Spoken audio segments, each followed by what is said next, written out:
అమ్మ మీరు ఏదైతే చేస్తా ఉన్న ఇది ఏదైతే ఉందో మహిళా శక్తి సంబంధించి ప్రోగ్రామ్ మంచి ప్రోగ్రామ్ చేస్తా ఉన్నారు. కానీ ఇప్పుడు గవర్నమెంట్ చూసుకున్నట్లే మహిళల గురించి చేస్తా ఉన్నారు. అందాల పోటీ నిర్వహిస్తుంది. కొన్ని కోట్లు వెచ్చించి నిర్వహిస్తా ఉంది. ఎలా చూస్తా ఉన్నారు? ఈ కోట్లు వెచ్చించడం అవసరం అంటే ఏం చెప్తారు? నేను ఒక విషయం అయితే చెప్తాను.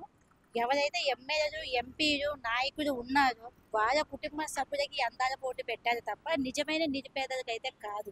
ఇప్పటి వరకు నిజమైన నిరుపేదకి ఒక నయ్య పైస కూడా అందలేదు. ఇలాంటి పోటీలు కూడా రాలేదు.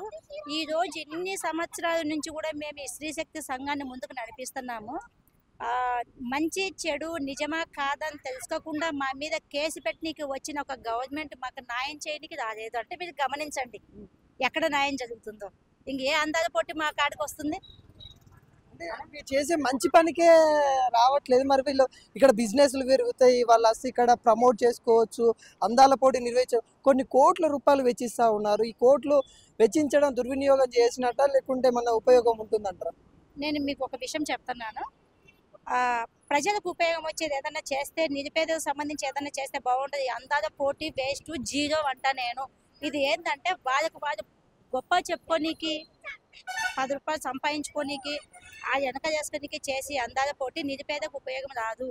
ఈరోజు ఒక మంచి ప్రదేశం, జంతువులు అన్నీ ఉండు చేసే మన ప్రదేశం మీకు గుర్తుందా? ఇప్పుడు యూనివర్సిటీ అది ఎవరికి అడ్డొచ్చింది అడుగుతున్నా. ఎన్ని జీవులు, మూగ జీవులు బతుకుతున్నాయి, ఎన్ని జీవులు బ్రతుకుతున్నాయి. నైట్ దాన్ని కొట్టాల్సిన పని ఏంటి? దాంట్లో ఎన్ని మూగ జీవులు చచ్చిపోయినాయి. వాటికి ఎవరు మాట్లాడతారు? అది మూగజీవి మనిషి కాదా? దానికి జీవి లేదా? మన బాధ్యత కాదా? ఒక గవర్నమెంట్ బాధ్యత కాదా? ఈరోజు ఇంతమందికి ఉపయోగం వచ్చి యూనివర్సిటీని ఎందుకు నాశనం చేయాల్సిన పని ఏంటి? గవర్నమెంట్కి ఏం తక్కువైంది అని అడుగుతున్నా. ఇప్పుడు గవర్నమెంట్కి ఏం తక్కువైంది? ప్రజలు ఒకటే ఆలోచించాలి. ఆలోచించకుండా మీ అమూల్యమైన ఓటు అమ్ముకోకుండా మనకి ఏ నాయకుడు మంచి చేస్తాడా, ఏ నాయకుడు చెడు చేస్తాడా, మన అమూల్యమైన ఓటు ఎవరికి వెయ్యాలా అని ఆలోచించి మీ ముందుగిన ఈ మనం వేసే ఓటు వేసినా వేస్ట్ అనుకుంటే మీరు ఓటు వేయకండి.